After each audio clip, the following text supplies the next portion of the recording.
Welcome back to Grit Gym, guys. Today is Labor Day.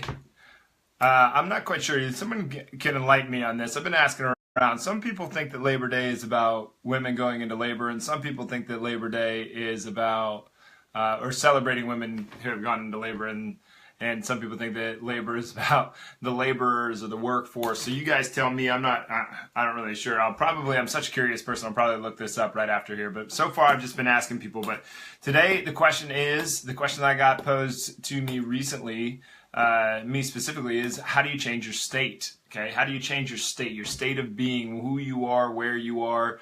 And the first question I had was, what do you mean by that? What do you mean by change your state? And we're going to get into that here in a little bit. But please take the time, slap the share button, tell everybody that you know about this show. And if you hate it, tell them why you hate it. Why do you listen if you hate the show? And also, if you love it, say why you love it.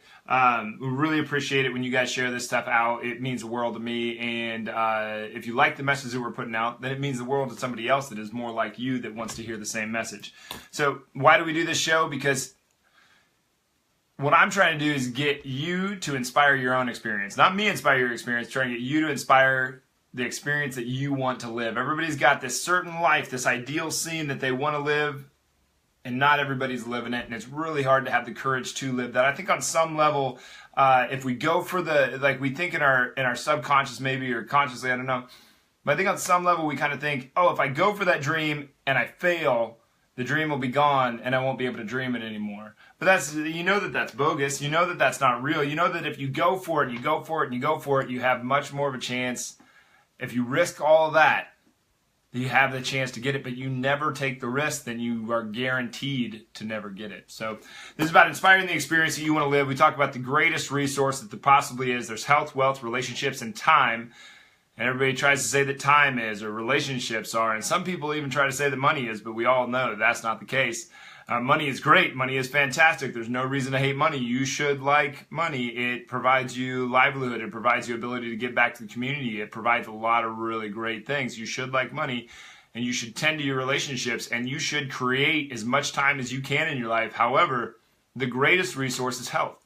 Health is the greatest resource that we possibly have, because we can't enjoy the other three without health. You take health away, all of a sudden you can't enjoy your money, you can't enjoy your relationships, and you're not going to have fun with the time that you do have here. So health is the number one resource that you possibly have, and health boils down to your mindset, your exercise, your nutrition, and the recovery that you take within each. And all of those are one big Venn diagram that ends up with health right in the middle, and you need all four. You need all four. There might be different times in different parts of your goal where, you know, the snapshot in time has more exercise, has more of a focus on exercise than it does on nutrition, or more of a focus on recovery than it does on mindset, whatever it is. However, you have to have all four.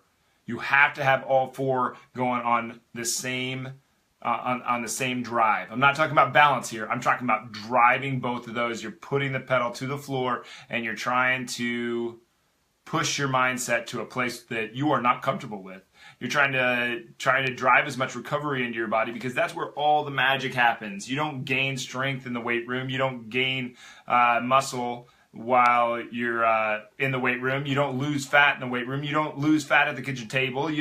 The way that you lose, when you lose fat, is during the recovery portion. When you gain muscle, recovery portion. When you gain strength, recovery portion. All the magic happens in the recovery portion. And so, but you have to have mindset, exercise, nutrition, and recovery. Just like four wheels of a tire, you got to have them all.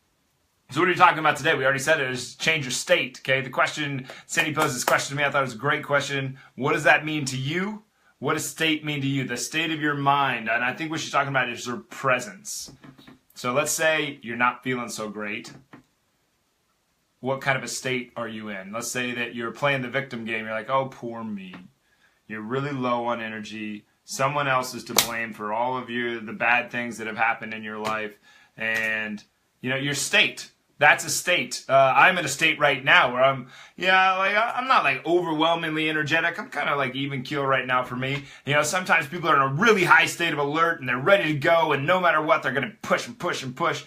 Some people are sleepy. What is your state? And if you're in a really all-in state, you're all in with you, that's a great state to be in. But what happens when you're not there?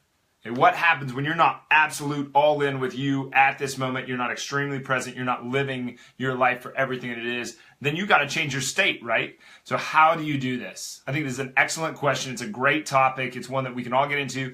And I hope that this sparks a discussion in the comments below. What do you do to change your state? Okay, what do you do to change your state? Tell me in the comments below. I'm going to tell you a few of mine. And you think all of the things. I talk about being powerful a lot. What's it mean to be powerful? For instance, someone's got road rage and you're in a traffic jam and you get all pissed off, right? Or you're dealing with assholes and eventually you're just like, oh, I could strangle them. Or you've something that pisses you off, a nag, an attention seeker, someone who blames you for all of the nonsense that goes on in their life. That's something that like you might say, man, that really pisses me off. Like, who is really pissing you off right now? Because that person's never been inside your head. Only you are inside your head. So you are allowing them. You are taking their invitation. You are joining them in their misery, and misery loves company. So don't do that. And I talk a lot about being powerful. What does it mean to be powerful? Well, power is based on knowledge and understanding. Okay, if you can take that road rager, well, then you understand that they're scared of something because they're angry. What are they? It doesn't matter what they're scared of. You just know that they're scared. And because you know that they're scared, now you can manage your own self, because you can say, do I need to be scared with this person? No, you don't. You can just let them do their own thing. You do your own thing. You let them be over there road raging out however bad they want. No, the thing is, think about this for a second. If you were in a traffic jam, if you've ever been in a traffic jam, they suck. I remember when I lived in Minneapolis and you'd be on a 4-lane road and you'd sit there for an hour. 4-lane road, you'd sit there for an hour in a traffic spot. And the thing is, no matter how mad I ever got, because I'm sure I got mad at some point. Back then I got mad a lot. No matter how much energy, angry energy I pushed into that car in front of me, it never moved. Weird, huh? And it never moves for you either. So tell me, how is it serving you to get angry in that spot? How is it serving you to join that road rager in their rage? It doesn't. It doesn't serve you at all. Okay? It doesn't serve you at all to get pissed off with the other person. It doesn't serve you to join the assholes in their misery. It doesn't serve you to be blaming other people for what's going on in your mind. And if you can understand that, and you have the knowledge of that, and you are aware of that within yourself, now you have something to challenge within you. You don't have to go to that place. Now you can be present right here, right now. So a lot of what I'm going to talk about here is really based on that concept of knowledge and understanding. The more you know you, the better you're going to be at all of this stuff. The more you take care of you, the more you put you first. And I say this all the time. When you put you first, you are better at all the things that make you great and a better service to all those that you care about. Okay, so you want to put you first. You want to get to know you. You want to. Someone was talking about love the other day and about how did it go? How did it go? Anyway, it came down to like a what is love sort of thing, a love between two people. And it was a little bit of the analogy I use, and I speak in a lot of analogies. If you guys have been following the show for very long, I speak in a lot of analogies. And it was like, if the other person doesn't know algebra, you can't share algebra with them. So if it's 2 + 8 = 5, and the other person doesn't understand that a = 3, then they can't share algebra with you, so you really don't have that together. You have to have this common understanding, and that in that your relationship has grown its power. Okay, so in your relationship with you is the same way. Your love for you is the same way. You have to have this knowledge of you, and you have to be aware of it. So what do I do? What do I do to change my state? I do a few different things. I do about 5 different things depending on the severity. For instance, all my athletes, you'll notice all the athletes that I work with, they all wear a piece of tape on their finger right here. Okay, just a small little 1/4-inch piece of tape they just wrap around their finger, and the reason for that is that's their reset button. Okay, and you'll notice me even in these videos once in a while, I'll go like this. Okay, because this is the point where there's many opportunities in these videos where I don't feel very comfortable, and I'm like, oh, am I stuttering on my words? Am I not doing so well? I'm all alone here. What's going on? And I start to get scared, so I've got to refocus. If it took me 30 seconds, if it took me 2 minutes, if it took me 10 seconds to refocus on these things, that's too much time and ruin the video, right? So I need just bam, something like that, just bam, some way to reset right away. So I have all my athletes put a little piece of tape on their finger. That's one way to change your state, to externally focus for 2 seconds so that you can, to externally focus for 2 seconds so you can flip the switch and you can get back into being all in right here, right now.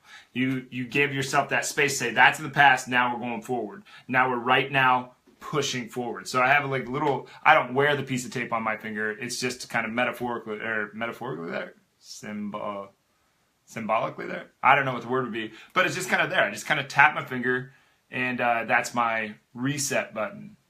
Okay? My athletes do it. You can do that same thing. Bam, reset. You reset. And it's time to go. The other thing they'll do is I'll kind of ask for clarity. So you guys have seen the all in, and so I asked the 2 questions. The 2 big questions that every decision in your life has been made on up to this point. You've had opportunity to go to either, and your default is always to be afraid that you're not enough. You always default to, I'm afraid that I'm not enough. And that's why you go to, that's why you go to anger, anxiety, embarrassment, worry, victimhood, martyrdom. Stress is usually all wrapped up in this I'm not good enough space. But the other one is to be all in. And society kind of hammers on all in, and they like, oh, that person thinks that they're too good for everybody else. No, that's probably just your fear of not feeling good enough to be over there where this person is. So you got to ask yourself 2 questions. Am I going to love myself today? Am I going to be all in with me right now?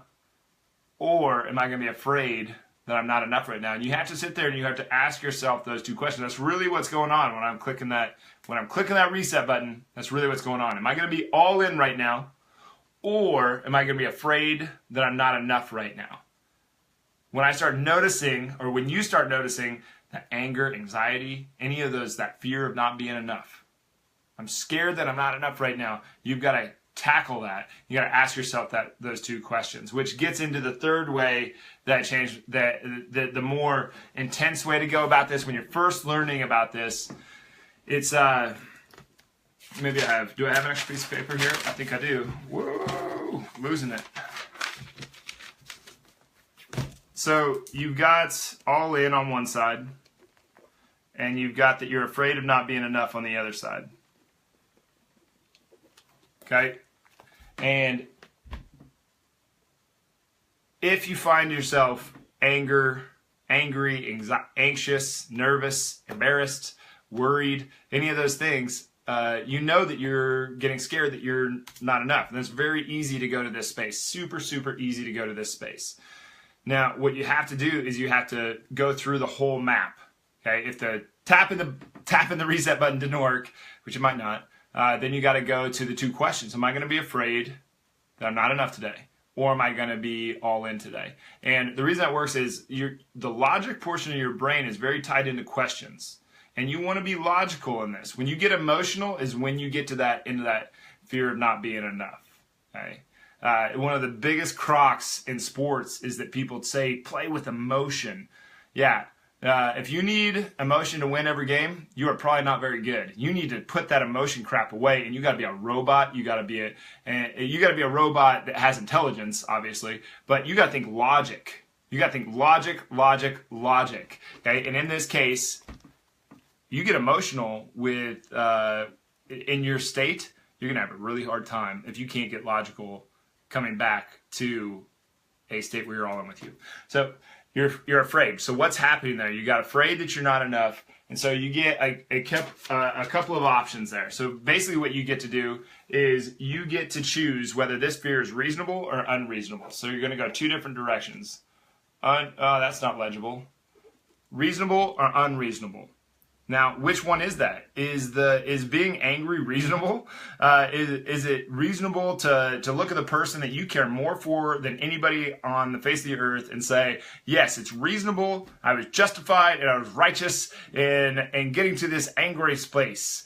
You might be right in what you're saying. I have no idea. You might have some good points. But does being pissed off help you make those points? Does it help your relationship? No, it puts it in a not so great position, right? So was it reasonable or unreasonable? If you find that fear reasonable, if you find it reasonable to be anxious, like let's take sports for instance. You got a batter that gets in a batter's box, gets nervous. It's a 3-2 count, and he doesn't swing, strikes out. Because he didn't take and he gets struck out looking. Okay, he has swung that bat how many times in his life? Tons and tons and tons of times. Why did he all of a sudden forget how to do something he knew how to do? Like, for instance, I know how to talk. You know how to talk. And everybody, like most people know how to talk. How many guys or girls or especially dudes, get too scared to walk up to the girl that they like and get there and then they can't say a word? Or they get into public speeches and they can't say a word. It's because they forgot how to do something they know how to do. That's what nervous is. And they found that fear reasonable. And when they found that fear reasonable, it gave them more of what they didn't want in the first place. So you got to sit here and you got to undo this. The way that you negotiate this is, do you know that you're enough to do your absolute gut-wrenching best? If you know that you're enough to do your absolute gut-wrenching best, well, then do that. And that has to be enough because you can't do better than your best. So is it reasonable? No, it is completely unreasonable. I've never found a fear that is reasonable. Think about this logically for a little bit and you will find the same thing. So what do? You got to refocus. So this is the refocus. When you refocus, then it's like, okay, well, I am enough to do my absolute gut-wrenching best. Well, if you are enough to do your absolute gut-wrenching best, that's called being all in. You got to do now do it. Now do your absolute gut-wrenching best. Do everything that you possibly can. And I'm not talking about, oh, I did my best. That's my best. That's just as best as. No, I'm talking about your gut-wrenching best. I bet you haven't even scratched the surface of what your absolute best is. I don't think human performance, I don't think any of us humans have even gotten close to what we could possibly be.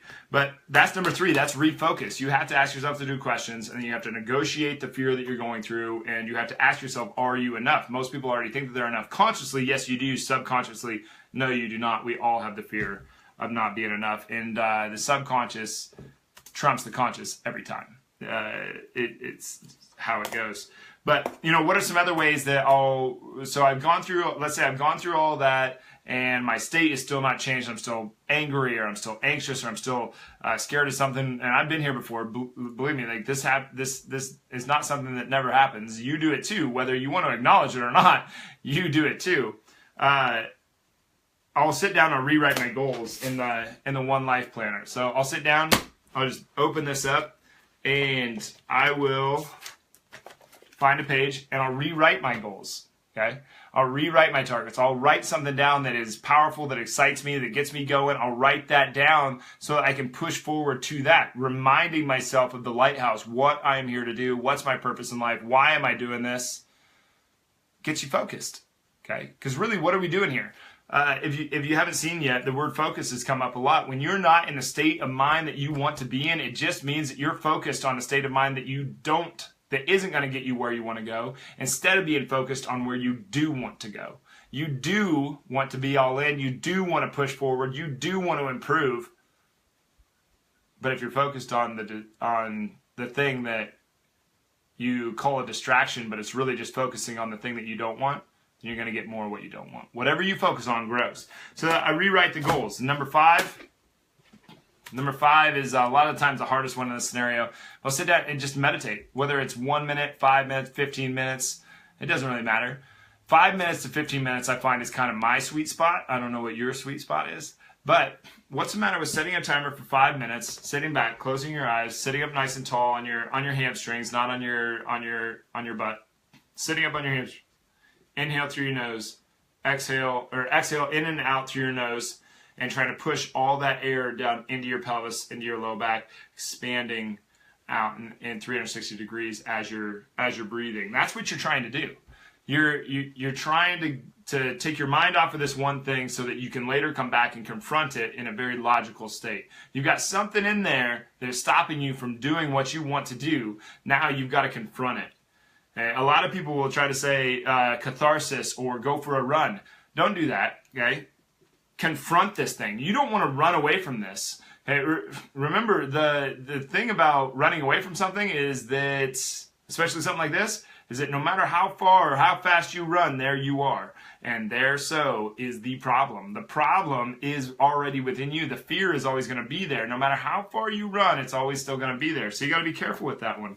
But power is based on understanding. You saw this understanding and knowledge. Like, for instance, a lot of people got really upset about the thing in Charlottesville, and completely understandably so. Completely understandably so. But if you can take a step back and look at this from an extremely logical perspective, okay, and I realize I'm stepping into some water here, but if you can take a step back and look at this from an extremely logical position, what can we understand about a hate group? We can understand that they're frightened, that they're scared, that they're terrified. Because they hate. If there's anger, if there's anger there, if there's hate there, you understand that they are ultimately just very, very afraid. And you have that knowledge. And if you have that knowledge, then you can look at them differently. You don't have to join them in their hate or their anger or their misery. You can look at them with almost compassion, because you're like, wow, I kind of feel sorry for them, even though they're because really they're just scared little boys, just scared cowards. And if this is the case, then you grow your power and you take and they've given you their power is what actually happens. But their power shrinks, your power expands. Okay, that's just a perspective upon it. I'm not saying that that's right or that everybody else's is wrong. I don't think that there is a right and wrong around this whole thing. Now, they're scared little boys, though, and you can understand this, and you don't have to join them in their misery and hate them too. You can understand this about the road rager too, the person that's on the road that's in a state of mind where they're just angry and they're just driving with a lot of angst. Well, you understand that they are scared of something. You don't have to know what they're scared of. You know that they're scared of something. Okay? And that might not make them less dangerous, but it's definitely going to help you to stay logical in that scenario and not pull off an emotional move that is going to join them in their misery. If you meet somebody that is having a panic attack, if you've ever seen someone go through this, fighting their belief structures and telling them calm down, like, you don't think that they're already trying to calm down. The thing is, whatever they have cooped up in their mind to be afraid of, you're fighting their belief structure. They're like, to them, that thing is as real as this pen being as this pen. To me, this pen is black and orange. To them, that it is that real. Their panic, the thing that they're afraid of is that real. The threat that they're imposing on themselves is that real. It is as real as this pen is black to them. Okay, as this pen is black to me, their fear is that real to them. And if you can understand this, then you don't have to join them in their panic and and what's going on. You can be logical. You can be present. And a state of mind that can actually be of service to them. You can help them out if that. But if you join them in it, you're just commiserating. Now, so what are the ways that I change my state? One is I try to grow my power. I try to grow as much understanding as I possibly can. Knowledge and understanding of others as I possibly can. Knowledge and understanding of myself as much as I possibly can. And the more I do this, the more powerful I become, the more I can have compassion for others, the more that I can be of service to others, the more I can be of service to myself, the better my life gets. Now, what are some quick ways that I can change my state? Well, I can do the reset button right on my finger there. Just imagine that there's a piece of tape like I do with my athletes. I hit that reset button. It's a quick way, gets me out of it. Bam, you're back to whatever you were doing. Now, you don't want to run from it. You want to face it. You want to confront it because you want to deal with that fear, whatever that fear is. So you ask the two questions. Am I going to be all in today, or am I going to be afraid that I'm not enough today? And then that gets into the refocus stuff. With the refocus stuff, you're negotiating your fear. Is this fear reasonable or not? It is not reasonable. There's no such thing as a reasonable fear. As far as I've found so far, and as far as the few people who I learned most of this mindset stuff from, they agree that there's no fear that's reasonable. They're all unreasonable fears. They might be based on something that's a real threat, but they're not. But that real threat, you still want to see it as logical as possible so that you can deal with it, confront it. Having the fear of that is not helping anybody. So you refocus, and the other one is I'll rewrite my goals so that I build that focus back up to push towards what I'm going for, and I think that you should do the same. That's why we have the One Life Planner, so that people can do that, so they can push towards what they want. Number 5 is to meditate, to take time to try to dampen distractions, right? You're trying to push away all the things that you're bombarded with, right?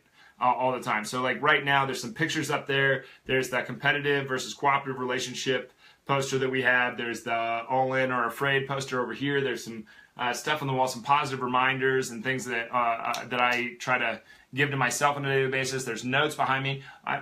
There might be music playing in the background. I want to decrease all of those and put in brown noise so that I can just blot everything out and I go into my own space so that I can negotiate that fear, so I can confront that fear. And it's the same way for you, but you have to have the guts to do it. So number 5 is to meditate. And the bonus is catharsis is total bullshit. Indulging in your fears makes that fear grow. You want to confront that fear. Okay, and running is bullshit. Wherever you go, there you are. Okay, wherever you go, there you are. You're not going to run away from this thing. But there is something to just getting moving and working out. But you want to confront this. You definitely want to confront this. But remember, power is based on knowledge and understanding. The more you grow your understanding and the more you grow your knowledge, the more powerful you are going to become. And the more that you can be of service to others, the more you can be of service to yourself, the more that you have given yourself. Because like the example, you learned algebra. And now, if you learn algebra, you can teach other people algebra. But you can't teach algebra to anybody else if you don't learn it. You'll never understand 5 plus A equal, or 2 plus A equals 5. You'll never understand that A equals 3 unless you learn algebra. Just like if you don't love you, you can't go, it's going to be pretty tough to teach anybody else how they can love themselves. So ask yourself those questions. Am I going to be all in? Am I going to love myself today? Or am I going to be afraid that I'm not enough today? And please, guys, please take the time to share this video out. We do this to inspire the experience that you want to live. I hope that you enjoy these videos. The response to them is outrageously humbling, to be honest. But anyway, thank you guys for being here. I really appreciate it. Please like, comment, and share. I will see you tomorrow. I think we have a guest tomorrow. We'll have to see. It's a surprise. All right, guys. Thanks for being here. I really appreciate it.